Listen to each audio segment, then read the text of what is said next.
ಆತ್ಮೀಯ ವೀಕ್ಷಕರಿಗೆಲ್ಲ ನಮಸ್ಕಾರ ಹಾಗೂ ಇಂದಿನ ಸಂಚಿಕೆಗೆ ತಮಗೆಲ್ಲ ಹೃತ್ಪೂರ್ವಕ ಸ್ವಾಗತ. ವೀಕ್ಷಕರೇ, ಕೇಂದ್ರದ ಮುಂಗಡ ಪತ್ರವನ್ನು ಇತ್ತೀಚೆಗಷ್ಟೇ ನಮ್ಮ ಕೇಂದ್ರದ ಹಣಕಾಸು ಸಚಿವರಾದ ಶ್ರೀಮತಿ ನಿರ್ಮಲಾ ಸೀತಾರಾಮನ್ ಅವರು ಮಂಡಿಸಿದ್ದಾರೆ. ಈ ಬಗ್ಗೆ ಒಂದು ಚರ್ಚೆಯನ್ನು ಮಾಡಲಿಕ್ಕೆ ನಮ್ಮೊಂದಿಗಿದ್ದಾರೆ ಕರ್ನಾಟಕ ಕೇಂದ್ರೀಯ ವಿಶ್ವವಿದ್ಯಾಲಯದ ಕುಲಸಚಿವರು ಹಾಗೂ ಆರ್ಥಿಕ ತಜ್ಞರಾದ ಡಾಕ್ಟರ್ ಆರ್ ಬಿರಾದಾರ್ ಅವರು. ಸರ್, ನಿಮಗೆ ಕಾರ್ಯಕ್ರಮಕ್ಕೆ ಸ್ವಾಗತ. ನಮಸ್ಕಾರ. ನಮಸ್ಕಾರ. ಹಾಗೆ ನಮ್ಮೊಂದಿಗೆ CA ಪೂಜಾ ಕಿಣಗಿಯವರಿದ್ದಾರೆ. ಮೇಡಮ್, ನಿಮಗೂ ಕೂಡ ಕಾರ್ಯಕ್ರಮಕ್ಕೆ ಸ್ವಾಗತ ಮತ್ತು ನಮಸ್ಕಾರ. ಅದರ ಜೊತೆಗೆ ನಮ್ಮೊಂದಿಗೆ ಕಲ್ಯಾಣ ಕರ್ನಾಟಕ ವಾಣಿಜ್ಯ ಮತ್ತು ಕೈಗಾರಿಕಾ ಸಂಸ್ಥೆಯ ಮಾಜಿ ಅಧ್ಯಕ್ಷರು ಹಾಗೂ ಈ ಭಾಗದ ಅಭಿವೃದ್ಧಿಯ ಬಗ್ಗೆ ಚಿಂತನೆ ಮಾಡ್ತಿರುವಂತ ಅಮರನಾಥ್ ಸಿ ಪಾಟೀಲ್ ಅವರಿದ್ದಾರೆ. ಸರ್, ನಿಮಗೂ ಕೂಡ ಕಾರ್ಯಕ್ರಮಕ್ಕೆ ನಮಸ್ಕಾರ. ಬಿರಾದಾರ್ ಅವರೇ, ನೀವು ಹೇಳಿ, ಈ ಬಜೆಟ್ನ ಬಗ್ಗೆ ನಿಮ್ಮ ಸ್ಪಷ್ಟ ಅಭಿಪ್ರಾಯ ಏನು? ಈ ಸಲ ಮುಂಗಡ ಪತ್ರದಲ್ಲಿ 2047ಕ್ಕೆ ಯಾವ ರೀತಿ ನಮ್ಮ ದೇಶ ಈ ವಿಕಸಿತ ಭಾರತ ತಲುಪ್ತದ, ಅದಕ್ಕೆ ಏನು ಪೂರ್ವ ತಯಾರಿ ಬೇಕು ಅಂತಕ್ಕಂಥದ್ದನ್ನು ಬಹಳ ಸ್ಪಷ್ಟವಾಗಿ ಮತ್ತು ಭದ್ರ ಬುನಾದಿಯನ್ನು ಹಾಕಿದ್ದಾರೆ. ಯಾಕೆಂತಂದ್ರೆ ಇಲ್ಲಿ ಮುಖ್ಯವಾಗಿ 4 ಯಂತ್ರಗಳನ್ನು ಅವರು ಗುರುತಿಸಿದ್ದಾರೆ. ಮೊದಲನೇ ಯಂತ್ರ ಕೃಷಿ. ಯಾಕೆಂದ್ರೆ ಕೃಷಿ ನಮ್ಮ ದೇಶದ ಮೂಲ ಕಸುಬು, ಬೆನ್ನೆಲುಬು. ಬಹಳಷ್ಟು ಜನರು ಕೃಷಿಯಲ್ಲಿ ತೊಡಗಿಕೊಂಡಿದ್ದಾರೆ. ಹೀಗಾಗಿ ಕೃಷಿ ಅಭಿವೃದ್ಧಿ ಆದರೆ ಮಾತ್ರ ದೇಶದ ಅಭಿವೃದ್ಧಿ ಆಗುತ್ತೆ, ನಮ್ಮ ದೇಶ ವಿಕಸಿತ ಭಾರತ ಸಾಗುತ್ತದೆ ಅಂತಕ್ಕಂಥದ್ದನ್ನು ಗಮನದಲ್ಲಿಟ್ಟುಕೊಂಡು ಕೃಷಿ ಮೊದಲು ಯಂತ್ರ ಅಂತಕ್ಕಂಥ ಗುರುತಿಸಿದ್ದಾರೆ. ಅದೇ ರೀತಿಯಾಗಿ ಕೈಗಾರಿಕೆ MSMEs ಏನಂತ ಕರಿತೀವಿ, MSMEs ಕೂಡ ಬಹಳಷ್ಟು ಮಹತ್ವದ ಪಾತ್ರ ವಹಿಸ್ತವೆ. ಯಾಕಂದ್ರೆ ಸುಮಾರು 1 ಕೋಟಿಗಿಂತ ಹೆಚ್ಚು MSMEsಗಳು ನಮ್ಮ ದೇಶದಲ್ಲಿದ್ದಾವೆ. ಸುಮಾರು 7.6 ಕೋಟಿ ಜನರು ಇದರಲ್ಲಿ ತೊಡ್ಕೊಂಡಿದ್ದಾರೆ. ಸುಮಾರು 45% ರಫ್ತು ಈ ಒಂದು MSME ಆಗ್ತಾ ಇದೆ. ಹೀಗಾಗಿ ಇದು ಬಹಳ ಅತ್ಯಂತ ಒಂದು ಮಹತ್ವದ ಪಾತ್ರ ವಹಿಸ್ತಿರೋದ್ರಿಂದ ಇಲ್ಲಿ ಈ ಒಂದು MSMEಗೆ ಡೆವಲಪ್ಮೆಂಟ್ಗೆ ಈ ಮುಂಗಡ ಪತ್ರದಲ್ಲಿ ಸಾಕಷ್ಟು ಘೋಷಣೆಗಳನ್ನು ಮಾಡಿದ್ದಾರೆ. ಜೊತೆಗೆ ಇನ್ನೊಂದು ಮಹತ್ವವಾದಪ್ಪ ಅಂತಂದ್ರೆ ಬಂಡವಾಳ ಹೂಡಿಕೆ ಈ ಶಿಕ್ಷಣದ ಕ್ಷೇತ್ರದಲ್ಲಿ ಆಗಿರ್ಬೋದು, ಆರೋಗ್ಯ ಕ್ಷೇತ್ರದಲ್ಲಿ ಆಗಿರ್ಬೋದು ಮತ್ತು ಆವಿಷ್ಕಾರದಲ್ಲಿ ಆಗಿರ್ಬೋದು. ಬಂಡವಾಳ ಹೂಡಿಕೆ ಹೆಚ್ಚಾಗೋದ್ರಿಂದ ಏನಾಗ್ತದಪ್ಪ ಅಂತಂದ್ರೆ ಉದ್ಯೋಗ ಅವಕಾಶಗಳು ಸೃಷ್ಟಿ ಆಗುತ್ತೆ. ಉದ್ಯೋಗ ಅವಕಾಶಗಳು ಸೃಷ್ಟಿ ಆಗೋದ್ರಿಂದ ವರಮಾನ ಹೆಚ್ಚಾಗುತ್ತೆ. ವರಮಾನ ಹೆಚ್ಚಾಗೋದ್ರಿಂದ ಈ ಸಮಗ್ರ ಬೇಡಿಕೆ ಅಂತ ಏನು ಕರಿತೀವಿ, ಆ ಸಮಗ್ರ ಬೇಡಿಕೆ ಹೆಚ್ಚಾಗುತ್ತೆ. ಸಮಗ್ರ ಬೇಡಿಕೆ ಹೆಚ್ಚಾಗೋದ್ರಿಂದ ವಸ್ತುಗಳ ಬೆಲೆ ಹೆಚ್ಚಾಗುತ್ತೆ. ವಸ್ತುಗಳ ಬೆಲೆ ಹೆಚ್ಚಾಗೋದ್ರಿಂದ ಉತ್ಪಾದನೆ ಜಾಸ್ತಿಯಾಗಿ ದೇಶ ಈ ವಿಕಸಿತ ಭಾರತ ಅಂತ ಸಾಗ್ತದೆ ಅಂತಕ್ಕಂಥದ್ದನ್ನ ಇಲ್ಲಿ ಗಮನದಲ್ಲಿಟ್ಕೊಂಡು ಅದೊಂದು ಇನ್ನೊಂದು ಮುಖ್ಯವಾದಂಥ ಯಂತ್ರಪ್ಪ ಅಂದ್ರೆ ರಫ್ತುಗಳು ಅಂತ ಹೇಳಿ.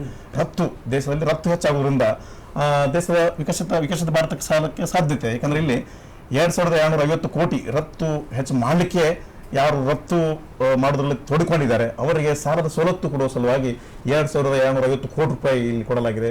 MSMEsಗಳಿಗೆ ಉತ್ತೇಜನ ಕೊಡಲಾಗಿದೆ. ಹೀಗಾಗಿ ಈ 4 ಯಂತ್ರಗಳನ್ನು ಏನು ಗುರುತಿಸಿದಾರಲ್ಲ, ಇದು ಬಹಳ ಅದ್ಭುತವಾದದ್ದು ಮತ್ತು ಬಹಳ ಒಂದು ಔಚಿತ್ಯಪೂರ್ಣ ಆಗ್ಯದ ಅಂತಕ್ಕಂಥದ್ದನ್ನು ನಾನು ಇಲ್ಲಿ ಹೇಳಕ್ ಇಷ್ಟಪಡ್ತೀನಿ. ಪೂಜಾ ಕಿಣಗಿಯವರೇ, ಈ ಸಲದ ಬಜೆಟ್ ನಲ್ಲಿ ನಮ್ಗೆ ಬಹಳ 7 ಲಕ್ಷ ಇದ್ದದಂತ ಆದಾಯ ತೆರಿಗೆಯ ಮಿತಿಯನ್ನ ಒಮ್ಮೆಲೆ 12 ಲಕ್ಷಕ್ಕೆ ಏರಿಸಿದ್ದಾರೆ. ಒಟ್ಟು ಈ ತೆರಿಗೆ ಕಟ್ಟುವವರಿಗೆ ಯಾವ ರೀತಿಯ ಲಾಭಗಳಾಗಿವೆ ಅಂತ ಇದನ್ನು ನೀವು ವಿಶ್ಲೇಷಣೆ ಮಾಡ್ತೀರಿ? ಸೊ ಈ ಬಜೆಟ್ ನಲ್ಲಿ ಫೈನಾನ್ಸ್ ಬಿಲ್ 2025 ಮೇನ್ಲಿ ಫೋಕಸ್ ಮಾಡಿದ್ದಾರೆ ಮಿಡಲ್ ಕ್ಲಾಸ್. ಸೊ 2 ವರ್ಷದಿಂದ ಮಿಡಲ್ ಕ್ಲಾಸ್ದವರಿಗೆ ಸಾಕಷ್ಟು ಬೆನಿಫಿಟ್ ಸಿಗ್ತಾ ಇರಲಿಲ್ಲ.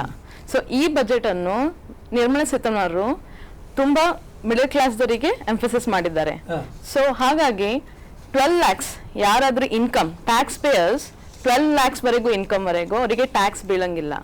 ಆಮೇಲೆ ಸ್ಯಾಲ್ರಿ ಇಂಡಿವಿಜುವಲ್ಸ್ಗೆ 12,75,000.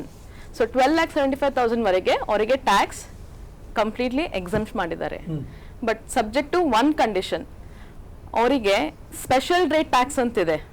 ಅಂದ್ರೆ ಈ ಕ್ಯಾಪಿಟಲ್ ಮಾರ್ಕೆಟ್ ಆಗ್ಲಿ ಇನ್ವೆಸ್ಟ್ಮೆಂಟ್ ಮಾಡ್ತಾರೆ, ಮ್ಯೂಚುವಲ್ ಫಂಡ್ಸ್. ಸೊ ಅದಾಗೆ ಕ್ಯಾಪಿಟಲ್ ಗೇನ್ಸ್ ಆಗುತ್ತೆ, ಶಾರ್ಟ್ ಟರ್ಮ್ಸ್, ಅವರಿಗೆ ಡಿಫ್ರೆಂಟ್ ರೇಟ್ಸ್ ಇದೆ. ಅದು 12 lakhs ಒಳಗೆ ಇನ್ಕ್ಲೂಡ್ ಆಗ್ತಾ ಇಲ್ಲ. ಸೊ ಹಂಗಾಗಿ ಬಹಳ ಜನಗೆ ಇದು ಅಸಂಪ್ಷನ್ ಇರುತ್ತೆ, ಸಪೋಸ್ ಮಾರ್ಕೆಟ್ ಇನ್ವೆಸ್ಟ್ ಮಾಡಿದಾರೆ ಅಂದ್ರೆ ಅದಕ್ಕೆ ಗೇನ್ಸ್ ಬಂತಂದ್ರೆ ಟ್ಯಾಕ್ಸ್ ಇಲ್ಲ ನಮ್ಗೆ ಅಂತ. So only normal income tax. So ನಿಮ್ದು ನಿಮ್ದು ಏನ್ ರೆಗ್ಯುಲರ್ ಇನ್ಕಮ್ ಮೇಲೆ ಇರುತ್ತೆ ಅದಕ್ಕೆ ಟ್ಯಾಕ್ಸ್ ಎಕ್ಸಂಪ್ಟ್ ಮಾಡಿದ್ದಾರೆ. ನಿಮ್ದು ಇನ್ವೆಸ್ಟ್ಮೆಂಟ್ಸ್ ಮೇಲೆ ಏನ್ ಟ್ಯಾಕ್ಸ್ ಬರುತ್ತೆ ಅದಕ್ಕೆ ಸೇಮ್ ಇಟ್ಟಿದ್ದಾರೆ. ಸೊ ಬದಲಾವಣೆ ಇಲ್ಲ. ಆಮೇಲೆ ಇನ್ನೊಂದು important sir, finance bill 2025 is applicable 1st April 2025 ನಂತರ. ಸೊ ಈಗ ನಾವು ರಿಟರ್ನ್ ಫೈಲ್ ಮಾಡೋದು financial year 24-25, due date 31st July ಇದೆ. ಸೊ ಹಾಗಾಗಿ ಅವರಿಗೆ 7 lakhs ವರೆಗೂ ರಿಬೇಟ್ ಇದೆ. ಈಗ ಸಿಗೋದಿಲ್ಲ. ನೆಕ್ಸ್ಟ್ ಏಪ್ರಿಲ್ ನಂತರ. ಅಸೆಸ್ಮೆಂಟ್ ಆಗೋದು ಜುಲೈ 26 ಗೆ. ಸೊ ಹಾಗಾಗಿ ಎಲ್ಲರೂ ರಿಟರ್ನ್ ಅನ್ನು ಫೈಲ್ ಮಾಡಬೇಕು. ಸೊ ಟ್ಯಾಕ್ಸ್ ಬರಂಗಿಲ್ಲ ಅಂತೆ ರಿಟರ್ನ್ ಫೈಲ್ ಮಾಡೋದು ಆ ಥರ ಏನೂ ಇಲ್ಲ. So mandatorily every one has to file return of income and disclose. ಕೃಷಿಗೆ, MSMEಗೆ, ಕೈಗಾರಿಕಾ ವಲಯಕ್ಕೆ ಬಹಳಷ್ಟು ಒಂದು ಕ್ರಾಂತಿಕಾರಿಯಾದಂಥ ಒಂದು ಹೆಜ್ಜೆಯನ್ನು ಈ ಬಜೆಟ್ನಲ್ಲಿ ಇಡಲಾಗಿದೆ ಅಂತ ನೀವು ಹೇಗೆ ವಿಶ್ಲೇಷಣೆ ಮಾಡ್ತೀರಿ ಈ ಬಜೆಟ್? ಇವತ್ತು ನಮ್ಮ ದೇಶದಲ್ಲಿ ಪ್ರಮುಖವಾಗಿ ನೋಡ್ಬೇಕಂತಂದ್ರೆ ಉದ್ಯೋಗಾವಕಾಶ ಇರೋದು ಕೇವಲ ಎರಡೇ ಸೆಕ್ಟರ್ಗಳಲ್ಲಿ, ಒಂದು ಕೃಷಿ, ಇನ್ನೊಂದು ಕೈಗಾರಿಕೆ. ಎರಡು ಬಿಟ್ಟರೆ ಮೂರನೇದ್ದು ನಮಗೆ ಯಾವುದೋ ಇದರಲ್ಲಿ ಅವಲಂಬಿತ ಆಗಲಿಕ್ಕೆ ಆಗೋದಿಲ್ಲ. ಈ MSMEಗಳು ನೋಡಬೇಕಾದ್ರೆ ಸರ್ ಹೇಳಿದ ಹಾಗೆ 40% ಆಫ್ ದಿ ಎಕ್ಸ್ಪೋರ್ಟ್ ಇದರಲ್ಲಿ ಶೇರ್ MSMEಗಳದೇ ಬರ್ತದೆ, ಮತ್ತು 36% ಆಫ್ ದಿ GDP ಗ್ರೋತ್. ಈ MSMEಗಳಿಗೆ ಉತ್ತೇಜನ ಕೊಡಲಿಕ್ಕೆ ಬಹಳಷ್ಟು ಈ ಮುದ್ರಾ ಯೋಜನೆ ಆಗಲಿ ಮತ್ತು ಬೇರೆ ಬೇರೆ ತರಹದ ಯೋಜನೆಗಳಿಂದ ಕ್ರೆಡಿಟ್ ಕಾರ್ಡ್ ಕೊಟ್ಟಿದ್ದಾರೆ. ಅಪ್ ಟು 5 lakhವರೆಗೂ ಕ್ರೆಡಿಟ್ ಇದ್ದಾರೆ. ಈ ರೀತಿ 10 ಲಕ್ಷ ಕಾರ್ಡ್ಗಳನ್ನು ಹೊಸದಾಗಿ ವಿತರಿಸ್ತಾ ಇದ್ದಾರೆ MSMEಗಳಿಗೆ. ಯಾಕಂದರೆ ಫೈನಾನ್ಷಿಯಲ್ ಬರ್ಡನ್ ಬರಬಾರ್ದು. ಆಮೇಲೆ ಫೈನಾನ್ಷಿಯಲ್ ಬರ್ಡನ್ ಬರದೇ ಏನಾಗ್ತದೆ, ಪ್ರಾಡಕ್ಟ್ ಔಟ್ಪುಟ್ ಒಳ್ಳೆ ಆಗ್ತದೆ, ಕಾಸ್ಟ್ ಆಫ್ ಪ್ರೊಡಕ್ಷನ್ ಕಡಿಮೆ ಆಗ್ತದೆ. ಈ ಒಂದು ಇಟ್ಟುಕೊಂಡು MSMEಗಳಿಗೆ ಉತ್ತೇಜನಕಾರಿ ಅಂತ ಬಜೆಟನ್ನು ಮಂಡಿಸಿದ್ದಾರೆ. ಆಮೇಲೆ ಕೃಷಿ ಬಗ್ಗೆ ಹೇಳಬೇಕಾದ್ರೆ ಕಿಸಾನ್ ಕ್ರೆಡಿಟ್ ಕಾರ್ಡ್ಗಳು ಇಶ್ಯೂ ಮಾಡಿದ್ದಾರೆ. ಆಮೇಲೆ 27 ಸೆಕ್ಟರ್ಗಳು MSMEಗಳಲ್ಲಿ, ಅದು ಲೆದರ್ ಇಂಡಸ್ಟ್ರಿ ಆಗಿರ್ಬೋದು, ಫುಡ್ ಪ್ರೊಸೆಸಿಂಗ್ ಇರ್ಬೋದು, ಇದರಲ್ಲಿ ಭಾಳಷ್ಟು ಉತ್ತೇಜನಕಾರಿಯಾದಂಥ ಸೌಲಭ್ಯಗಳನ್ನು ಗೌರ್ಮೆಂಟ್ ಕೊಡ್ತಾ ಇದೆ ಬ್ಯಾಂಕ್ಗಳ ಮೂಲಕ. ಸೊ ಇಲ್ಲಿ ಮುಖ್ಯವಾಗಿ ಹೇಳಬೇಕಂತಂದರೆ ಯಾವುದೇ ಒಂದು ಬಜೆಟ್ ಪರ್ಫೆಕ್ಟ್ ಆಗಿ ಜನಗಳಿಗೆ ಮುಟ್ಟಬೇಕಾದ್ರೆ ಡೆಲಿವರಿ ಆಫ್ ದಿ ಗೂಡ್ಸ್ ಏನಂತಾರೆ, ಫೀಲ್ಡ್ ಮೇಲಿರೋ ಸ್ಟಾಫ್ ಅವರು ಇದನ್ನು ಸ್ವಲ್ಪ ಸೀರಿಯಸ್ ಆಗಿ ತಗೊಳ್ಬೇಕು. ಆವಾಗ ಇದರದ ಪ್ರತಿಫಲ ಸರಿಯಾಗಿ ಆಗ್ತದೆ. ನಮ್ಮ ದೇಶದ ಏನು GDP ಗ್ರೋತ್ ಯಾವ ರೀತಿ ಈಗ ನಾವು 3 ಟ್ರಿಲಿಯನ್ಲಿಂದ 5 ಟ್ರಿಲಿಯನ್ಗೆ ಹೋಗ್ಬೇಕಂತ ನಾವು ಕನಸು ಕಾಣ್ತಾ ಇದ್ದೇವೆ, ಅದು ಸಾಕಾರಗೊಳ್ಳಬೇಕಾದ್ರೆ ಪ್ರತಿಯೊಬ್ಬರು ನಮ್ಮ ಜವಾಬ್ದಾರಿ ಹೊರತುಕೊಂಡು ಸರಿಯಾದ ರೀತಿಯಲ್ಲಿ ಗೂಡ್ಸನ್ನು ಡೆಲಿವರಿ ಮಾಡಿದ್ದೇ ಆದರೆ ಈ ಸೆಂಟ್ರಲ್ ಗೌರ್ಮೆಂಟ್ ಏನು ಉತ್ತೇಜನಕಾರಿಯಾದ ಎಲ್ಲ ಕೊಟ್ಟಿದೆ ಅದೆಲ್ಲ ಭಾಳಷ್ಟು ಪ್ರಾಕ್ಟಿಕಲ್ ಆಗಿ ಬಂದು 100% ನಾವು ಇದರಲ್ಲಿ ಅಚೀವ್ ಮಾಡಲಿಕ್ಕೆ ಈ ಬಜೆಟ್ ಬಹಳಷ್ಟು ಸಹಕಾರಿಯಾಗ್ತದೆ. ಇಂಥ ಒಂದು ಬಜೆಟ್ ನಿಜವಾಗಿ ಹೇಳಬೇಕಂದ್ರೆ ಈಗ ಮೇಡಮ್ ಅವ್ರು ಹೇಳಿದಂಗೆ ಟ್ಯಾಕ್ಸ್ ಬೆನಿಫಿಟ್ ಯಾಕೆ ಕೊಟ್ಟಿದ್ದಾರೆ ಅಂದರೆ ಇನ್ನಷ್ಟು ಜನ ಪರಿಮಿತಿಯಲ್ಲಿ ಬರಲಿ ಅಂತ. 12 ಲಕ್ಷದವರೆಗೆ ಟ್ಯಾಕ್ಸ್ ಫ್ರೀ ಅಂತಂದ್ರೆ ಭಾಳಷ್ಟು ರಿಟರ್ನ್ಸ್ ಫೈಲ್ ಮಾಡೋದಿಲ್ಲ, ಅದ್ರ ಬಗ್ಗೆ ಗೊತ್ತೇ ಇಲ್ಲ ಅವ್ರಿಗೆ. ಸೊ ಆ ಒಂದು ಉತ್ತೇಜನಕಾರಿಯಾಗಿ ಬರಲಿ, ಎಲ್ಲರೂ ಅದರಲ್ಲಿ ಸೇರ್ಪಡೆ ಆಗಲಿ. ಯಾಕಂದರೆ ಡಾಟಾ ಸಿಗಬೇಕಾದ್ರೆ ರೆಕಾರ್ಡ್ಸ್ ಭಾಳ ಇಂಪಾರ್ಟೆಂಟು. ಸೊ ಇದರಲ್ಲಿ 100% ಇದು ನಮಗೆ ಸಹಕಾರಿ ಆಗ್ತದೆ. ಮತ್ತು ಕೃಷಿ ತಗೊಳ್ಬೇಕಾದ್ರೆ ಕೆಲವು ಬೆಳೆಗಳು, ಈ ಕಾಟನ್ ಇಂಡಸ್ಟ್ರಿಗೆ ಭಾಳಷ್ಟು ಮಹತ್ವ ಕೊಟ್ಟಿದ್ದಾರೆ. ಪಲ್ಸಸ್ ಯಾವ ರೀತಿ ಬೆಳವಣಿಗೆ ಯಾವ ರೀತಿ ಇದು ಮಾಡಿದರೆ ಅದರದ್ದು ಉತ್ಪಾದನೆ ಹೆಚ್ಚಾಗುತ್ತೆ ಅದ್ರ ಬಗ್ಗೆ ಇದೆ. ಧನಧಾನ್ಯ ಕೃಷಿ ಯೋಜನಾ ಅಂಥೇಳಿ ಇಂಟ್ರೊಡ್ಯೂಸ್ ಮಾಡಿದ್ದಾರೆ, ಅದು ಭಾಳ ಇಂಪಾರ್ಟೆಂಟು. ಆತ್ಮನಿರ್ಭರ್ ಇನ್ ಪಲ್ಸಸ್, ಈಗ ನಮ್ಮ GI ಟ್ಯಾಗ್ ನಮಗೆ ತೊಗರಿಗೆ ಇಲ್ಲಿ ಸಿಕ್ಕಿದೆ, ಅದು ಕೂಡ ಮಾರ್ಕೆಟಿಂಗ್ ಮಾಡೋದಕ್ಕೆ ಯಾವ ರೀತಿ ಡಿಮ್ಯಾಂಡ್ ಹೆಚ್ಚಾಗುತ್ತೆ ಆ ರೀತಿ ರೇಟ್ ಕೂಡ ಹೆಚ್ಚಾಗುತ್ತೆ. MSP ಕೂಡ ಪ್ರಶ್ನೆ ಬರೋದಿಲ್ಲ ರೇಟ್ ಹೆಚ್ಚಾದಾಗ. ಸೊ ಆ ಒಂದು ದೃಷ್ಟಿಯಿಂದ ಉತ್ಪಾದನೆ ಹೆಚ್ಚಾಗಲಿಕ್ಕೆ. ಆಮೇಲೆ national mission in high yielding seeds, ಇದು ಒಂದು ಕಾರ್ಯಕ್ರಮ ಹಾಕ್ಕೊಂಡು ಸೀಡ್ಸ್ಗಳನ್ನ ಬಹಳ ಉತ್ಪಾದನೆ ಯಾವ ರೀತಿ ಮಾಡಿದರೆ ಸೈಂಟಿಫಿಕಲಿ ಇಂಪ್ರೂವ್ ಆಗುತ್ತೆ ಅನ್ನೋ ಬಗ್ಗೆ ಇದು ಮಾಡಿದ್ದಾರೆ. ಆಮೇಲೆ ministry of food processing industry Kisan Sampada Yojana ಅಂತ ಇಂಟ್ರೊಡ್ಯೂಸ್ ಮಾಡಿದ್ದಾರೆ. ಬಹಳಷ್ಟು ಪ್ರಮುಖರಿಗೆ ಯಾವ ರೀತಿ ಈಲ್ಡ್ ಹೆಚ್ಚಾಗುತ್ತದೆ ಮತ್ತು ಯಾವುದು ಮಾರ್ಕೆಟಲ್ಲಿ ಬಹಳಷ್ಟು ಡಿಮ್ಯಾಂಡಲ್ಲಿದೆ. ಡಿಮ್ಯಾಂಡಲ್ಲಿರೋದು ಪಲ್ಸಸ್ ನಾವು ಬೆಳೀತಿರ್ಬೇಕಾದ್ರೆ ಅದಕ್ಕೆ ಡಿಮ್ಯಾಂಡ್ ಒಳ್ಳೆ ಸಿಗ್ತದೆ ಮತ್ತು ರೇಟ್ ಕೂಡ ಒಳ್ಳೆ ಸಿಗ್ತದೆ. ಇದರಿಂದ ಪ್ರತಿಯೊಬ್ಬರ ಪರ್ ಕ್ಯಾಪಿಟಲ್ ಇನ್ಕಮ್ ಇಂಪ್ರೂವ್ ಆಗ್ತದೆ. ಆ ಒಂದು ದೃಷ್ಟಿಯಿಂದ ಈ ಬಜೆಟ್ ಬಹಳ ಒಳ್ಳೆಯದು ಅಂತ ನನ್ನ ಅನಿಸಿಕೆ. ಈ ನಿರ್ಮಲಾ ಸೀತಾರಾಮನ್ ಮಂಡಿಸಿದ ಬಜೆಟ್ನ ಮಂತ್ರ ಅಂತ ಏನು ಹೇಳ್ತೇವಲ್ಲ, ಆ ಮಂತ್ರನೇ ನಮ್ಮ ಎಲ್ಲ ಆರ್ಥಿಕತೆಯ ತಂತ್ರ ಕೂಡ ಹೌದು. ಯಾವ ರೀತಿ ಅದನ್ನು ತಾವು ಹೇಳ್ತೀರಿ ಆ ಬಗ್ಗೆ? ಶಿಕ್ಷಣ ಒಂದು ಬಹಳ ಮಹತ್ವವಾದದ್ದು, ಜೊತೆಗೆ ಆರೋಗ್ಯ, ಕೌಶಲ್ಯ ಇವೆಲ್ಲವೂ ಬಹಳ ಒಂದು ಅಭಿವೃದ್ಧಿಯಲ್ಲಿ ಬಹಳ ಮಹತ್ವದ ಪಾತ್ರ ವಹಿಸ್ತವೆ. ಹೀಗಾಗಿ ಶಿಕ್ಷಣದಲ್ಲಿ ಬಹಳ ಒಂದು ಮಹತ್ವ ಕೊಟ್ಟರಂತಕ್ಕಂಥದ್ದನ್ನು ನಾನು ಹೇಳ್ತೀನಿ. ಯಾಕಂದರೆ ಇಲ್ಲಿ ಈ ಸಲ ಮುಂಗಡ ಪತ್ರದಲ್ಲಿ ಅಟಲ್ ಟಿಂಕರ್ ಲ್ಯಾಬ್ ಅಂತೇಳಿ ಸುಮಾರು 50,000 ಲ್ಯಾಬ್ಗಳನ್ನು ಸ್ಥಾಪನೆ ಮಾಡಲಿಕ್ಕೆ ಘೋಷಣೆ ಮಾಡಿದ್ದಾರೆ. ಈ ಅಟಲ್ ಟಿಂಕರ್ ಲ್ಯಾಬ್ ಸ್ಥಾಪನೆ ಮಾಡೋದ್ರಿಂದ ಏನಾಗ್ತದಪ್ಪ ಅಂತಂದರೆ ಈ ವಿದ್ಯಾರ್ಥಿಗಳಲ್ಲಿ ಈ scientific thinking, critical thinking, scientific thinking, ಈ ವಿಜ್ಞಾನಗಳ ಬಗ್ಗೆ ಚಿಂತನೆ ಮಾಡೋದು. ಹೀಗಾಗಿ ಅವ್ರ ಕೌಶಲ್ಯ ಅಂತ ಕರಿತೀವಲ್ಲ, ಕೌಶಲ್ಯ ಹೆಚ್ಚಾಗಕ್ಕೆ ಸಾಧ್ಯ ಅದ ಅಂತಕ್ಕಂಥದ್ದನ್ನು ಒಂದು ನಾವಿಲ್ಲಿ ಗಮನಿಸ್ಬೋದು. ಇನ್ನೊಂದು ಬಹಳ ಮಹತ್ವವಾದದ್ದು ಮತ್ತು ಬಹಳ ಅವಶ್ಯಕತೆವಾದದ್ದು ಒಂದು ಘೋಷಣೆ ಏನಪ್ಪಾ ಅಂತಂದರೆ, ಈಗ national centre of excellence for skilling ಅಂತೇಳಿ, ಅಂದರೆ ಕೌಶಲ್ಯ ಅಭಿವೃದ್ಧಿ ರಾಷ್ಟ್ರೀಯ ಶ್ರೇಷ್ಠತಾ ಕೇಂದ್ರಗಳು ಅಂತೇಳಿ. ಸೊ ದೇಶದಲ್ಲಿ 5 ಕೌಶಲ್ಯ ಅಭಿವೃದ್ಧಿ ಕೇಂದ್ರಗಳನ್ನು ಸ್ಥಾಪನೆ ಮಾಡಲಿಕ್ಕೆ ಘೋಷಣೆ ಮಾಡಿದ್ರು. ಇದರಿಂದ ಏನಾಗ್ತದೆ, ಕೌಶಲ್ಯ ಹೆಚ್ಚಾಗ್ತದೆ. ಈಗಾಗಲೇ ಕೆಲವೊಂದು ವರದಿಗಳ ಪ್ರಕಾರ ನಮ್ಮ ದೇಶದಲ್ಲಿ ಏನು 45% ಏನು ಗ್ರಾಜುಯೇಟ್ ಅದರಲ್ಲ, ಅವರಲ್ಲಿ ಕೌಶಲ್ಯದ ಕೊರತೆ ಇದೆ ಅಂತ. ಅಂದರೆ 55% ಈ ಗ್ರಾಜುಯೇಟ್ಸ್ BA ಆಗ್ತಾರಲ್ಲ, BA ಪಾಸ್ ಆಗ್ತಾರಲ್ಲ, ಪಾಸ್ ಆದವರು 55% ಮಾತ್ರ ಕೌಶಲ್ಯ ಹೊಂದಿದ್ದಾರೆ, 45% ಕೌಶಲ್ಯ ಇಲ್ಲ. ಯಾಕಂದ್ರೆ ಇವರು ಸ್ಟಡಿ ಮಾಡೋದೇ ಒಂದು ಪ್ರಾಕ್ಟಿಕಲ್ ಲೈಫೇ ಬೇರೆ ಆಗ್ತದೆ. ನಾವು ಕಾಲೇಜುಗಳಲ್ಲಿ ವಿಶ್ವವಿದ್ಯಾಲಯದಲ್ಲಿ ಕೊಡೋ ಶಿಕ್ಷಣನೇ ಬೇರೆ, ವಾಸ್ತವಿಕವಾಗಿರೋದೇ ಬೇರೆ. ಹೀಗಾಗಿ ಈ ಗ್ಯಾಪ್ ಏನಿದೆಯಲ್ಲ, ಮಾರುಕಟ್ಟೆಯಲ್ಲಿ ಉದ್ಯೋಗ ಮಾರುಕಟ್ಟೆಯಲ್ಲಿ ಏನೊಂದು ಸ್ಕಿಲ್ ಬೇಕು ಮತ್ತು ನಾವು ಶಿಕ್ಷಣ ಸಂಸ್ಥೆಗಳಲ್ಲಿ ಏನೊಂದು ಸ್ಕಿಲ್ ಕೊಡ್ತೀವಿ, ಅಲ್ಲಿ ಬಹಳಷ್ಟು ಗ್ಯಾಪ್ ಇದೆ. ಹೀಗಾಗಿ ಆ ಗ್ಯಾಪ್ ಅನ್ನು ತುಂಬಾ ಸಲುವಾಗಿ ನಮ್ಮ ಯುವಕರಲ್ಲಿ ಒಂದು ಕೌಶಲ್ಯವನ್ನು ಹೆಚ್ಚಿಸುವ ಸಲುವಾಗಿ ಈ ರಾಷ್ಟ್ರೀಯ ಏನಂತೀವಿ ಕೌಶಲ್ಯ ಅಭಿವೃದ್ಧಿ ರಾಷ್ಟ್ರೀಯ ಶ್ರೇಷ್ಠತಾ ಕೇಂದ್ರಗಳು ಅಂತ ಹೇಳಿ ಸ್ಥಾಪನೆ ಮಾಡಿದರೆ, 5 ಸ್ಥಾಪನೆ ಮಾಡಕ್ಕೆ ಘೋಷಣೆ ಮಾಡಿದ್ದಾರೆ. ಇದರಿಂದ ಈ ಕೌಶಲ್ಯ ಅಭಿವೃದ್ಧಿ ಹೆಚ್ಚಾಗುತ್ತೆ, ಉದ್ಯೋಗಾರ್ಹತೆ ಹೆಚ್ಚಾಗುತ್ತದೆ. ಜೊತೆಗೆ ಇನ್ನೂ ಕೆಲವೊಂದು ಯೋಜನೆಗಳನ್ನು ಅವರು ಹೇಳಿದ್ದಾರೆ. ಏನಪ್ಪಾ ಅಂತಂದ್ರೆ centre of excellence in AI artificial intelligence for education ಅಂತೇಳಿ 2023 ಬಜೆಟಲ್ಲಿ ನಮ್ಮ ಹಣಕಾಸು ಮಂತ್ರಿಯವರು ಏನು ಹೇಳಿದ್ರಪ್ಪ ಅಂತಂದ್ರೆ, ಕೃಷಿ ಮತ್ತು ಶಿಕ್ಷಣ ಹಾಗೂ ಸಸ್ಟೈನಬಲ್ ಸಿಟೀಸ್ ಅಂತೇಳಿ ಈ 3 ಕ್ಷೇತ್ರಗಳಲ್ಲಿ ಆರ್ಟಿಫಿಷಿಯಲ್ ಇಂಟೆಲಿಜೆನ್ಸ್ ಅನ್ನು ಸೂಕ್ತವಾಗಿ ಬಳಸಿ ಅವುಗಳ ಅಭಿವೃದ್ಧಿಗೆ ನಾವು ಪ್ರಯತ್ನ ಮಾಡೋಣ ಅಂತ ಘೋಷಣೆ ಮಾಡಿದ್ರು. ಈ ಸಲ ಏನ್ ಮಾಡಿದ್ದಾರೆ, ಶಿಕ್ಷಣದಲ್ಲಿ ಆರ್ಟಿಫಿಷಿಯಲ್ ಇಂಟೆಲಿಜೆನ್ಸ್ ಯಾವ ರೀತಿಯಾಗಿ ಬಳಸಬಹುದು, ಅದನ್ನ ಯಾವ ರೀತಿ ಶಿಕ್ಷಣದ ಗುಣಮಟ್ಟನ ಹೆಚ್ಚು ಮಾಡಬಹುದು, ಹಾಗೆ ಆ ದೃಷ್ಟಿಯಲ್ಲಿ ಇದೊಂದು ಒಳ್ಳೆಯ ಒಂದು ಸ್ವಾಗತಾರ್ಹ ಅಂತಕ್ಕಂಥದ್ದನ್ನು ನಾನು ಹೇಳ್ತೀನಿ. ಜೊತೆಗೆ IIT-ಗಳಲ್ಲಿ IIT ಕೂಡ, ಯಾಕೆ ಇವತ್ತಿನ ದಿನ IIT ಇಂಜಿನಿಯರ್ಸು ನಮಗೆ ಬೇಕು, ಸಾಫ್ಟ್ವೇರ್ ಇಂಜಿನಿಯರ್ಸ್ ಆಗಿರ್ಬೋದು, ಮೆಕ್ಯಾನಿಕಲ್ ಇಂಜಿನಿಯರ್ಸ್ ಆಗಿರ್ಬೋದು, ಇವರಿಂದ ನಮ್ಮ ದೇಶದ ಅಭಿವೃದ್ಧಿ ಗತಿ ಹೆಚ್ಚಾಗ್ತದೆ. ಹೀಗಾಗಿ ಈ ಸಲ IIT ಸೀಟ್ಗಳನ್ನು ಹೆಚ್ಚು ಮಾಡಿದ್ದಾರೆ. ಸುಮಾರು ಏನು 6500 ಸೀಟ್ಗಳನ್ನು ಹೆಚ್ಚು ಮಾಡ್ತೀವಿ ಅಂತಕ್ಕಂಥದ್ದನ್ನು ಹೇಳಿದರೆ, ಜೊತೆಗೆ ವೈದ್ಯಕೀಯ ಡಾಕ್ಟರ್ಸು ಬೇಕಾಗ್ತದೆ ನಮಗೆ. ವೈದ್ಯಕೀಯ ಶಿಕ್ಷಣದಲ್ಲಿ ಕೂಡ ಸುಮಾರು 10 ವರ್ಷಗಳ ಹೆಚ್ಚಿಗೆ ಮಾಡಿದ್ದಾರೆ. Yes, UG PG medical seat ಸುಮಾರು ಒಂದು 10 ವರ್ಷಗಳಲ್ಲಿ 1.1 ಲಕ್ಷ ಸೀಟ್ಗಳನ್ನು ಹೆಚ್ಚು ಮಾಡ್ತೀವಿ ಅಂತ ಒಂದು ಘೋಷಣೆ ಮಾಡಿದ್ದಾರೆ. ಈ ವರ್ಷದಲ್ಲಿ 10,000 ಹೆಚ್ಚುವರಿ ಸೀಟ್ಗಳನ್ನು ಕೊಡ್ತೀವಿ. ಹೀಗಾಗಿ ಈ ನಮ್ಮ ವೈದ್ಯರು ಬೇಕು, ಜೊತೆಗೆ ಈ ಇಂಜಿನಿಯರ್ಸು ಬೇಕು. ಇವರು ಇರೋದ್ರಿಂದ ಇವರಲ್ಲಿ ನಮ್ಮ ಒಂದು ಆರ್ಥಿಕ ಅಭಿವೃದ್ಧಿ ಜಾಸ್ತಿ ಆಗ್ತದೆ. ಬಹಳ ಇಂಪಾರ್ಟೆಂಟ್ ಅದು. ಯಾಕಂದ್ರೆ ಇವು MSME ಸೆಕ್ಟರ್ ಮುಂದೆ ಬರಲಿಕ್ಕೆ ಮುದ್ರಾ ಯೋಜನೆ ಬಹಳಷ್ಟು 3 ಇದೆ. ಅದರಲ್ಲಿ ಬಾಲ, ಯುವ, ಕಿಶೋರ್ ಅಂತ ಹೇಳಿ ಆ ರೀತಿಯಲ್ಲಿ ನಮ್ಮ ಬ್ಯಾಂಕರ್ಸ್ ಲೋನ್ ಕೊಡಬೇಕು. ಆ್ಯಕ್ಚುಲಿ ಕೊಲೆಟ್ರಲ್ ಇಲ್ಲಾರ್ದೆ ಅದು ಭಾಳ ಉಪಯೋಗಕಾರಿ ಆಗ್ತದೆ. ಬಟ್ ನಮ್ಮ ಬ್ಯಾಂಕ್ಗಳು ತಮ್ಮ ಬ್ಯಾಂಕಿನ ರೂಲ್ಸನ್ನು ಹಾಕ್ತಾರೆ.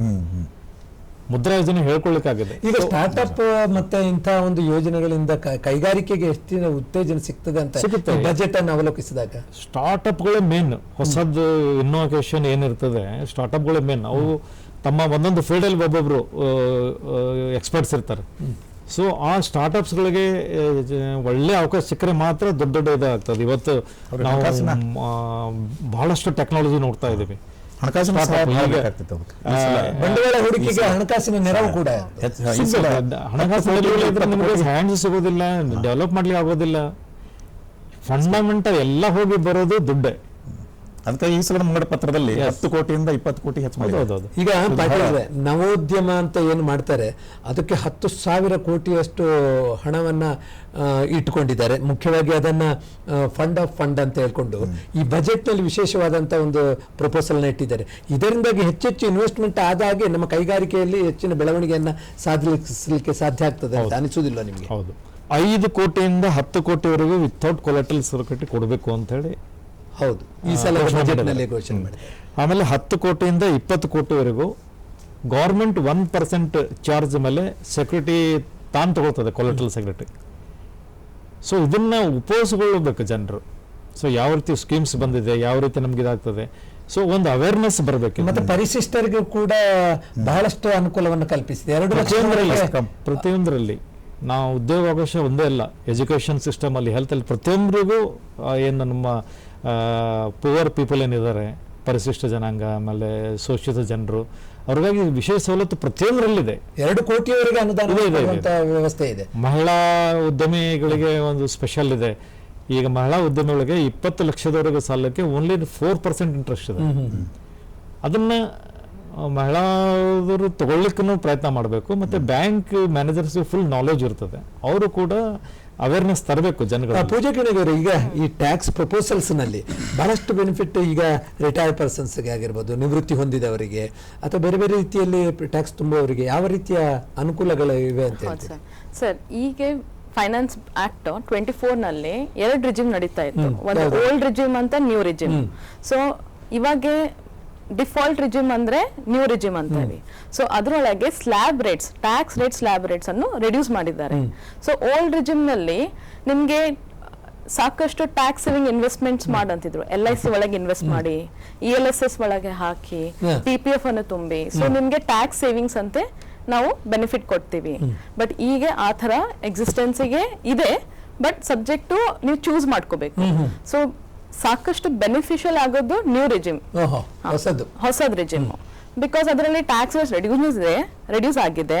ಆಮೇಲೆ 12 lakhs ವರೆಗೂ ಟ್ಯಾಕ್ಸ್ ಇಲ್ಲ. ಸೊ ಯಾರಿಗೆ ಓಲ್ಡ್ ರಿಜಿಮ್ ಯಾರಿಗೆ ಬೆನಿಫಿಟ್ ಆಗುತ್ತೆ ಅಂತಂದ್ರೆ, ಕ್ಯಾಲ್ಕುಲೇಷನ್ಸ್ ಮಾಡ್ಮೇಲೆ 60 lakhs 80 lakhs ಅರ್ನ್ ಮಾಡೋರು ಪ್ಯಾಕೇಜ್ದವರಿಗೆ, ಸಬ್ಜೆಕ್ಟ್ ಅವರಿಗೆ ಎಂಪ್ಲಾಯರ್ ಕಡೆಯಿಂದ ಸಾಕಷ್ಟು ಟ್ಯಾಕ್ಸ್ ಸೇವಿಂಗ್ ಡಿಡಕ್ಷನ್ ಸಿಗ್ತಾ ಇರುತ್ತೆ, ಸ್ಪೆಷಲಿ NPS ಅಂತ ಸ್ಕೀಮಿಗೆ.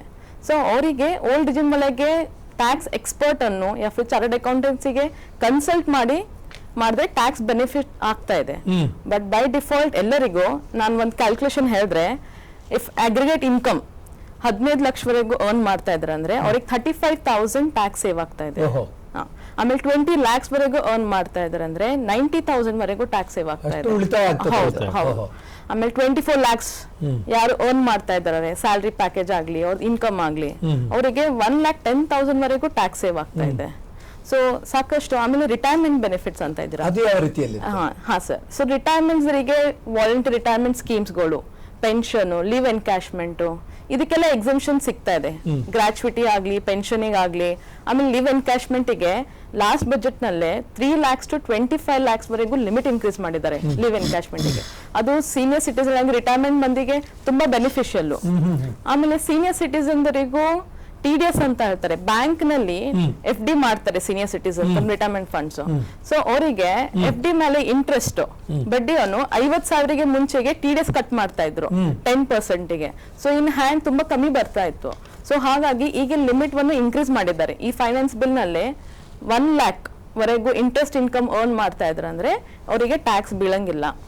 ಸೊ ಅವ್ರಿಗೆ ಏನು ಅಪ್ಲಿಕೇಶನ್ ಆಗ್ಲಿ, ಫಾರ್ಮ್ಸ್ ಅಂತ ಇರುತ್ತೆ ಸಪ್ರೇಟ್, ಡಿಕ್ಲರೇಷನ್ ಆಗಿ ಕೊಡೋದು ಬೇಕಾಗಿಲ್ಲ. ಬಿಕಾಸ್ ಸೀನಿಯರ್ ಸಿಟಿಸನ್ ಬ್ಯಾಂಕಿಗೆ ಹೋಗ್ಬೇಕು, ಅಲ್ಲಿ ಡಿಕ್ಲರೇಷನ್ ಕೊಡೋದು, ಇದೆಲ್ಲ ತೆಗೆದಿದ್ದಾರೆ. ಹೌದು. ಈ ನೆಲೆಯಲ್ಲಿ ಬಡತನ ನಿರ್ಮೂಲನೆ ಹಾಗೂ ಈ ಒಂದು ನಿರುದ್ಯೋಗ ನಿವಾರಣೆಗೆ ಯಾವ ರೀತಿ ಬೆಳಕು ಚೆಲ್ಲಿದೆ? ತೆರಿಗೆ ಕಟ್ಟುವುದು ಕಡಿಮೆ ಆಗಿದೆ ಅಂದ್ರೆ ಅರ್ಥ ಏನು? ನಮ್ಮ ಹತ್ರ ದುಡ್ಡು ಉಳಿತದಂತ. ಸುಮಾರು ಒಂದು 30 ಲಕ್ಷ ಇರುವ ಒಬ್ಬ ಸ್ಯಾಲ್ರಿ ಹೋಲ್ಡರ್ಗೆ ಒಂದು ವರ್ಷಕ್ಕೆ 1,20,000 ಹೆಚ್ಚು ಕಡಿಮೆ 1,20,000 ದುಡ್ಡು ಉಳಿಯುತ್ತೆ. ಹಿಂಗೆ ದುಡ್ಡು ಉಳಿದ್ರಿಂದ ಅದು 2 ರೀತಿಯಾಗಿ ನಮಗೆ ದೇಶಕ್ಕೆ ಲಾಭ ಆಗ್ಬೋದು. ಒಂದು ಉಳಿತಾಯ ಹೆಚ್ಚಾಗುತ್ತೆ, ಇನ್ನೊಂದು ಅನುಭೋಗ ಹೆಚ್ಚಾಗುತ್ತೆ. ಈಗ ದೇಶದ ಆರ್ಥಿಕ ಅಭಿವೃದ್ಧಿ ಹೆಚ್ಚಾಗಬೇಕು ಅಂದ್ರೆ, ಈಗ ಉದ್ಯೋಗ ಸೃಷ್ಟಿ ಆಗ್ಬೇಕಂತಂದ್ರೆ ಬಂಡವಾಳನೂ ಹೆಚ್ಚಾಗಬೇಕು. ಸೊ ಬಂಡವಾಳ ಹೆಚ್ಚು ಹೇಗಾಗುತ್ತೆ? ಬಡ್ಡಿ ದರ ಕಡಿಮೆ ಆದಾಗ ಬಂಡವಾಳ ಹೆಚ್ಚಾಗುತ್ತೆ. ಇಲ್ಲಿ ಟ್ಯಾಕ್ಸ್ ರಿಲೀಫ್ದಿಂದ ಏನೊಂದು ಉಳಿತಾಯ ಹೆಚ್ಚಾಗ್ಬೋದು, ಉಳಿತಾಯ ಹೆಚ್ಚಾಗೋದ್ರಿಂದ ಬಡ್ಡಿ ದರ ಕಡಿಮೆ ಆಗುತ್ತೆ, ಬಡ್ಡಿ ದರ ಕಡಿಮೆ ಆಗೋದ್ರಿಂದ ಬಂಡವಾಳ ಹೂಡಿಕೆ ಹೆಚ್ಚಾಗುತ್ತೆ, ಬಂಡವಾಳ ಹೂಡಿಕೆ ಹೆಚ್ಚಾಗೋದ್ರಿಂದ ಉದ್ಯೋಗ ಆಗ್ತದೆ, ಉದ್ಯೋಗ ಆಗೋದ್ರಿಂದ ಅಲ್ಲಿ ಬಡತನ ನಿರ್ಮೂಲನೆ ಆಗ್ತದೆ. ಪಾಯಿಂಟ್ ಇಲ್ಲಿ ಇನ್ನೊಂದು ಮುಖ್ಯವಾದ ಅಂಶ ಅಂದ್ರೆ ಬೇಡಿಕೆ ದೃಷ್ಟಿಯಿಂದ ಉಳಿತಾಯ. ಎಲ್ಲರೂ ದುಡ್ಡು ಒಯ್ದು ತಮ್ಮ ಬ್ಯಾಂಕ್ ಅಲ್ಲಿ ಇಡಬೇಕು ಅಂತಿಲ್ಲ, ಇಲ್ಲ ಮಾರ್ಕೆಟಿಗೆ ತರ್ತಾರೆ, ಖರೀದಿ ಮಾಡ್ತಾರೆ. ಗವರ್ಮೆಂಟ್ ಯಾರು ಅಬ್ಸರ್ವ್ ಮಾಡಿಲ್ಲ ಈ ಬಜೆಟ್ ಯಾವ ರೀತಿ ಹೆಲ್ಪ್ ಆಗುತ್ತೆ ಅಂದ್ರೆ, ಒಂದು ಮಿನಿಮಮ್ ಸರ್ವೆ ಹೇಳ್ತದೆ, ಗವರ್ಮೆಂಟ್ ಡಾಟಾ ಇದು, ಗ್ರಾಮೀಣ purchasing capacity, per capital purchasing capacity ಕೇವಲ ಒಂದು ಫ್ಯಾಮಿಲಿಗೆ 4,662 ರೂಪಾಯಿ ಪರ್ಚೇಸಿಂಗ್ ಕೆಪಾಸಿಟಿ.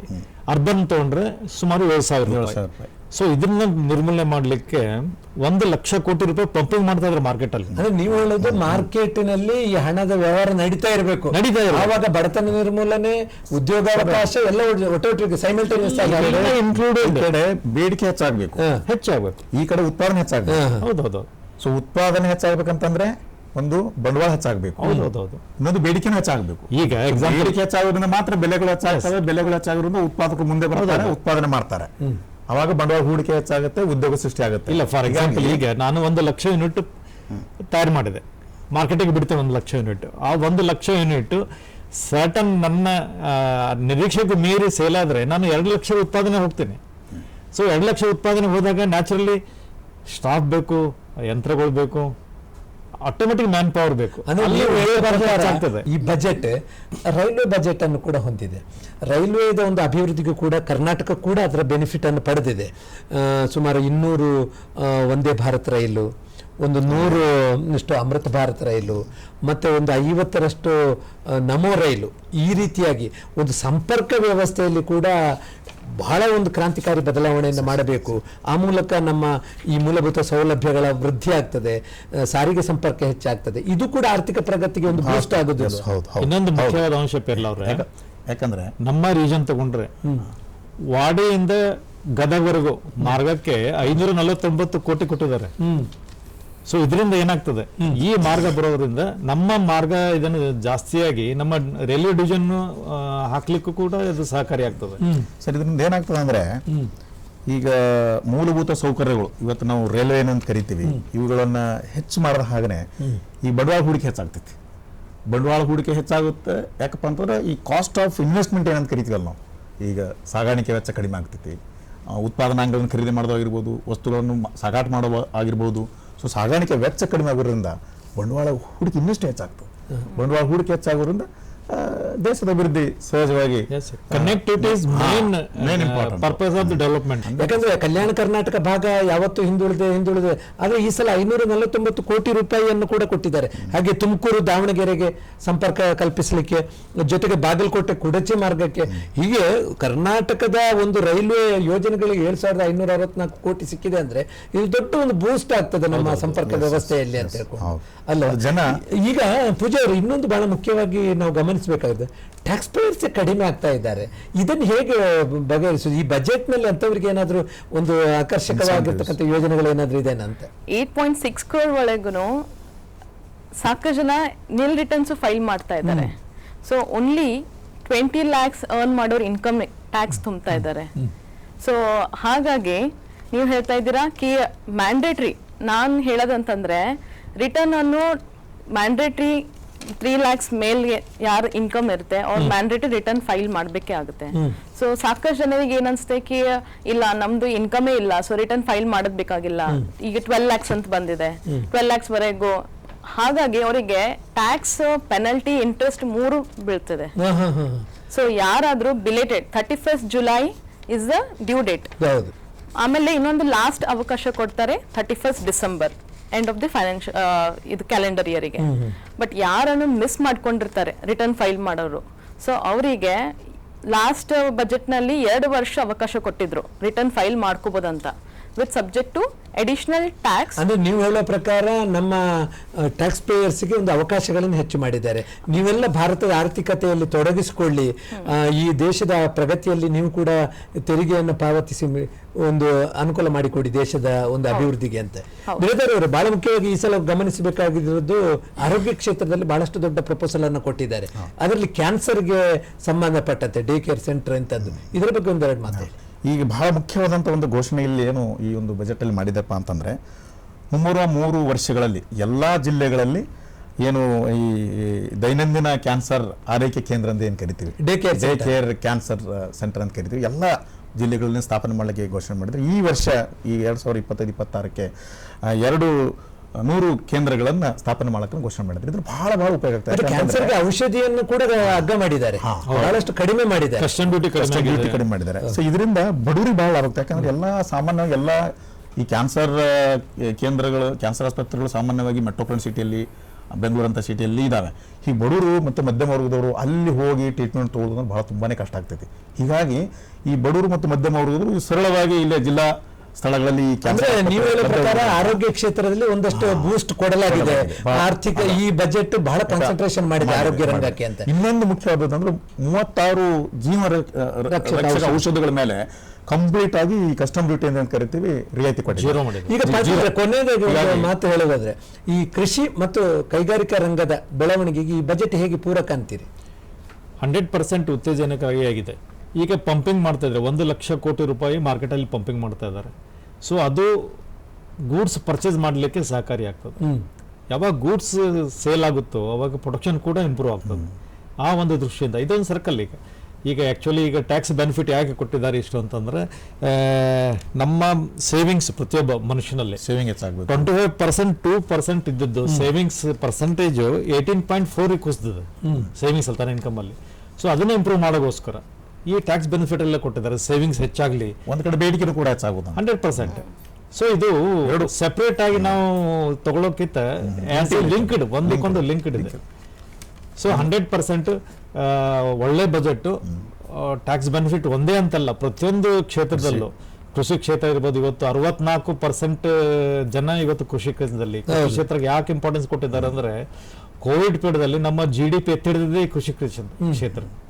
ಇಲ್ಲಾಂದ್ರೆ ನಾವು ಜೀರೋ ಆಗ್ತಿದ್ವಿ. ಕೃಷಿ ಕ್ಷೇತ್ರ ಒಂದು ಇನ್ಕಮ್ ಇದ್ದಿದ್ದಿಲ್ಲ ಅಂತಂದ್ರೆ ಇಂಡಿಯನ್ GDP ಜೀರೋಗೆ ಬರ್ತಾ ಇತ್ತು, ಮೈನಸ್ ಅಲ್ಲಿ ಹೋಗ್ತಾ ಇತ್ತು. ಸೊ ಅದನ್ನ ಎತ್ತಿಡದೆ ಕೃಷಿ. ಅದಕ್ಕೆ ಕೃಷಿಗೆ ಬಹಳಷ್ಟು ವಿವಿಧ ತಳಿಗಳಾಗಲಿ ಅಥವಾ ಅದರಲ್ಲಿ ಸೀಡ್ಸ್ ಹೆಚ್ಚಿಗೆ ಈಗ ಕೃಷಿಗೆ ಬಹಳ ಇಂಪಾರ್ಟೆನ್ಸ್ ಕೊಟ್ಟಿದ್ದಾರೆ. ಕೃಷಿ ಯಾವಾಗ ಜಾಸ್ತಿ ಆಗ್ತದೆ, ಕೃಷಿ ರಿಲೇಟೆಡ್ ಅಗ್ರಿಕಲ್ಚರ್ ಏನು ಇವೆ ಅವು ಕೂಡ ಇಂಪ್ರೂವ್ ಆಗ್ತದೆ. ಈಗ ಮೇಡಮ್ ತಾವು ಹೇಳಿ, ಈ ಒಂದು ಬಜೆಟ್ನಿಂದ ತೆರಿಗೆದಾರರಿಗೆ ಲಾಭ ಆಗಿದೆ, ತೆರಿಗೆದಾರರ ಜವಾಬ್ದಾರಿ ಏನು? ಪ್ರಾಂಪ್ಟ್ ಆಗಿ ಪೇ ಮಾಡಬೇಕು. ಪಾಟೀಲ್ ಸರ್, ಪ್ರಾಂಪ್ಟ್ ಆಗಿ ಪೇ ಮಾಡಿ, ಇಲ್ಲಾದ್ರೆ ನಿಮ್ಗೆ ಪೆನಲ್ಟಿ ಅನ್ನು ಬೀಳುತ್ತೆ. ಆಮೇಲೆ ಅಡಿಷನಲ್ ಬೆನಿಫಿಟ್ ಕೊಟ್ಟಿದ್ದಾರೆ. ಸೊ ಸಾಕಷ್ಟು ಜನ ಇನ್ಕಮ್ ಟ್ಯಾಕ್ಸ್ ರಿಟರ್ನ್ ಫೈಲ್ ಮಾಡಿಲ್ಲ. 4 ವರ್ಷವರೆಗೂ ಟೈಮ್ ಕೊಟ್ಟಿದ್ದಾರೆ ರಿಟರ್ನ್ ಫೈಲ್ ಮಾಡಕ್ಕೆ. But subject to additional tax, additional penalty ಅದು 70% ವರೆಗೂ ಹೋಗಿದೆ. ಅಂದ್ರೆ ನೀವು ಹೇಳುದು ಎಲ್ಲರೂ ತೆರಿಗೆ ಪಾವತಿದಾರರು ಆಗಬೇಕು ಅಂತ. ಯಾರು ಆದಾಯ ಗಳಿಸ್ತಾರೆ ಅವರು ತೆರಿಗೆ ರಿಟರ್ನ್ ಸಲ್ಲಿಕೆ ಮಾಡ್ಬೇಕಂತ. ಈಗ 2047ಕ್ಕೆ ಭಾರತ 3ನೇ ಆರ್ಥಿಕ ಶಕ್ತಿಯಾಗಿ ಜಗತ್ತಿನಲ್ಲಿ ತಲೆ ಎತ್ತಬೇಕಾದ್ರೆ ಈ ಬಜೆಟ್ ಯಾವ ರೀತಿಯ ಅಂಶಗಳನ್ನು ಒಳಗೊಂಡಿದೆ ಅಂತ ಹೇಳ್ತೀರಿ ಪಾಟೀಲ್ ಬಿರಾದಾರ್ ಅವರು? ಈ 2047ಕ್ಕೆ ಏನೊಂದು ವಿಕಸಿತ ಭಾರತ ಅಂತ ಏನು ನಾವು ಗುರಿ ಇಟ್ಕೊಂಡಿದ್ದಾರೆ ಮಾನ್ಯ ಪ್ರಧಾನಮಂತ್ರಿ ಅವರು, ಇದು ಅವರಷ್ಟೇ ಅಲ್ಲ, ನಾವೆಲ್ಲರೂ ಅದನ್ನು ಇಟ್ಕೋಬೇಕು, ನಾವೆಲ್ಲರೂ ಅದರ ಕನಸು ಕಾಣಬೇಕು, ಆ ದಿಶೆಯಲ್ಲಿ ನಾವೆಲ್ಲರೂ ಪ್ರಯತ್ನ ಮಾಡಬೇಕು. ಹೀಗಾಗಿ ನಾವು ಈ 2047ಕ್ಕೆ ಏನು ವಿಕಸಿತ ಭಾರತ ಐತಿ ಅಲ್ಲಿ $30 ಟ್ರಿಲಿಯನ್ ಆರ್ಥಿಕ ಎಕಾನಮಿ ಆಗಬೇಕು ಅಂದ್ರೆ ಜಗತ್ತಿನ 3ನೇ ಅತಿ ದೊಡ್ಡ ಶಕ್ತಿ ಆಗಬೇಕು ಅಂತಕ್ಕಂಥದ್ದನ್ನು ಒಂದು ಕನಸು ಇಟ್ಕೊಂಡಿದ್ದಾರೆ.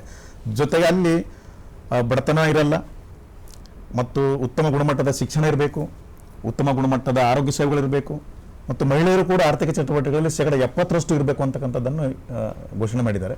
ಜೊತೆ ಹೀಗಾಗಿ ಈ ಕೃಷಿ, ಕೈಗಾರಿಕೆ ಮತ್ತು ಈ ಬಂಡವಾಳ ಹೂಡಿಕೆ ಮತ್ತು ಈ ಅಗ್ರಿಗೇಟ್ ಡಿಮಾಂಡ್ ಏನು ಕರಿತೀವಿ ಇವು ಮತ್ತು ರಫ್ತುಗಳು ಕೂಡ ಬಹಳ ಮುಖ್ಯ ಆಗ್ತವೆ. ಎಲ್ಲವೂ ಕೂಡ ಈ ವಿಕಸಿತ ಭಾರತ ಸಾಧನೆ ಮಾಡುವಲ್ಲಿ ಆ ದಿಟ್ಟಿನಲ್ಲಿ ನಾವು ಹೋಗುವಲ್ಲಿ ಬಹಳ ಮಹತ್ವದ ಪಾತ್ರ ವಹಿಸ್ತವ ಅಂತಕ್ಕಂಥದ್ದನ್ನು ನಾನೇನು ಹೇಳಕ್ಕೆ ಇಷ್ಟ. ತುಂಬ ಒಳ್ಳೆಯದು. ಯಾಕಂತ ಹೇಳಿದ್ರೆ ನಿರ್ಮಲಾ ಸೀತಾರಾಮನ್ ಅವರು ಮಂಡಿಸಿದ ಈ ಬಜೆಟ್ ಭವಿಷ್ಯದ ಭಾರತವನ್ನು ಕಟ್ಟಲಿಕ್ಕೆ ಒಂದು ಅಡಿಪಾಯ, ಜೊತೆಗೆ ಆರ್ಥಿಕವಾಗಿ ಸಬಲತೆಯಿಂದ ಮುನ್ನುಗ್ಗಲಿಕ್ಕೆ ಭಾರತೀಯರನ್ನ ಎಲ್ಲರನ್ನೂ ಒಳಪಡಿಸುವಂತೆ, ಜೊತೆಗೆ ಮಧ್ಯಮ ವರ್ಗದವರ ಕೈಗೆ ಹಣ ಸಿಗಬೇಕು, ಸಶಕ್ತೀಕರಣ ಹೊಂದಬೇಕು ಅನ್ನುವ ನೆಲೆಯಲ್ಲಿ ಈ ಬಜೆಟ್ ಮೂಲ ಆಶಯವನ್ನಿಟ್ಟುಕೊಂಡು ಮಂಡಿಸಲಾಗಿದೆ. ಜೊತೆಗೆ ನಮ್ಮ ಭಾರತದ ಸಮಗ್ರ ಪ್ರಗತಿಯನ್ನು ಇದರಲ್ಲಿ ಹೊಂದಲಾಗಿದೆ. ಈ ನೆಲೆಯಲ್ಲಿ ನಿಮ್ಮದೇ ವಿಚಾರಗಳನ್ನು ಈ ಒಂದು ವಿಶೇಷ ಚರ್ಚೆಯಲ್ಲಿ ಮಂಡಿಸಿದ್ದಕ್ಕಾಗಿ ಡಾಕ್ಟರ್ ಆರ್ ಬಿರಾದಾರ್ ಅವರೇ ಮತ್ತು ಪೂಜಾ ಕಿಣಗಿ ಅವರೇ ಮತ್ತು ಅಮರನಾಥ್ ಪಾಟೀಲ್ ನಿಮಗೆಲ್ಲರಿಗೂ ಕೂಡ ಹೃತ್ಪೂರ್ವಕ ವಂದನೆಗಳು. ಧನ್ಯವಾದ. ನಮಸ್ಕಾರ. ವೀಕ್ಷಕರೇ, ಇದು ಇಂದಿನ ಸಂಚಿಕೆ. ಮತ್ತೆ ಮುಂದಿನ ಸಂಚಿಕೆಯಲ್ಲಿ ವಿಶೇಷ ಕಾರ್ಯಕ್ರಮದೊಂದಿಗೆ ನಿಮ್ಮೊಂದಿಗೆ ಭೇಟಿಯಾಗ್ತೇವೆ. ಅಲ್ಲಿವರೆಗೆ ತಮಗೆಲ್ಲರಿಗೂ ನಮಸ್ಕಾರ, ಧನ್ಯವಾದ.